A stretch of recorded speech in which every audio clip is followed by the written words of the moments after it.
We are back. Rush to Reason, Denver's Afternoon Rush, KLZ 560. Myself, Andy, and Charlie. Scott Angelle joining us now. Scott, welcome back. How are you, sir?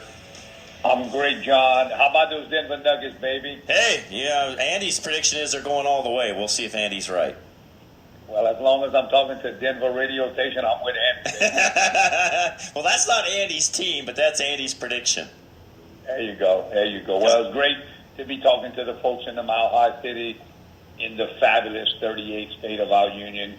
Colorado is such an amazing place, so important to America for so many things, and thank you for the opportunity. You're very welcome, Scott. No, and thank you, by the way, for all the work you do, founder of USA Energy Workers, and you've been in the Bureau of Safety and Environmental Enforcement. You've done a lot of things for us as a country as well, Scott. Thank you for that. Question before we get started. We've seen some tankers, plural, probably the last several years now being seized by countries like Iran, one just 5 days ago.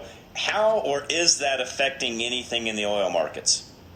Yeah, I don't think it's a big deal affecting the oil markets. It's just unfortunate that, when we take a look at the fact that we are pausing some of our energy efforts in America because of the vilification that this White House is pushing upon this industry, and we're pausing it in the name of the environment, and while at the same time looking at tankers coming in from places that have carbon emissions much higher than ours. So it's really unfortunate. We've gone through a lot of pain at the pump because of that vilification. While the president was pausing and canceling lease sales both on land and in water on federally owned properties, he was begging OPEC to give us more production. And we, at USA Energy Workers, we just think that's unfair. We think it's un-American, and we've basically been taking the middle finger from the White House, and it's unfortunate because the folks who are most affected, I think, John and Andy, are the folks who are living on the margins, on the edge of poverty, single moms traveling across town, picking up their kids at daycare, senior citizens on fixed income. So it's unfortunate. And, what we've done, it looks like the last year, what we've done is rather than raising domestic production to tame inflation, we've raised interest rates to just kill this economy. Yeah. No, you are 100% correct, and I think there's another quarter point coming tomorrow, unfortunately. Yeah, and then so, again, looking back at USA Energy Workers, we believe that about 40% of inflation is caused from energy inflation, and the way to get inflation under control, we believe, would have been to unleash the dedication and inspiration of our USA Energy Workers, and all of them, John, not just oil and gas. Obviously, I'm very, very partial to the Gulf of Mexico because I know the facts. I know what happens. I know how important, energy is to this country. We've had 6 recessions from 73 to 2019, all of them preceded by a spike in energy prices. As goes America's access to affordable energy, so goes our economy. And so it's very unfortunate, but here we are, and we're going to have to fight through it, right?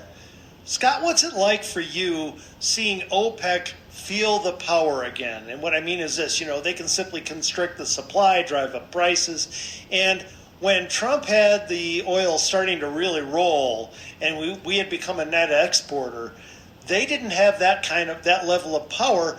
That it was just kind of weird because they had always been so powerful, then they became less powerful, now they're powerful again. What's that like for you to watch that?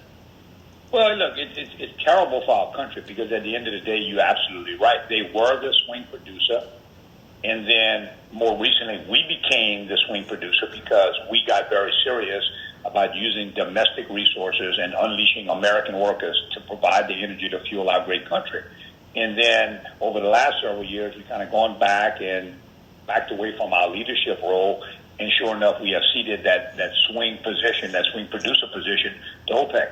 And again, I have evidence to show where we paused and canceled lease sales in the name of the environment, and then we've asked countries to increase their production, countries that don't believe in our values. Right. And again, don't take my word for it, but there was a November 2016 report, a federal document that was published by the Obama-Biden administration that said exactly this. If we are not to have Gulf of Mexico lease sales, then we will increase United States greenhouse gas emissions because we'll have to backfill that demand with foreign production, often at higher carbon intensity. So that was the warning. It was done. It wasn't done by a right-wing group. And so it's very, very unfortunate. At the end of the day, we have found a way in this country to not only feed ourselves, but feed the world on the strength of our farmers. We know how to feed the world.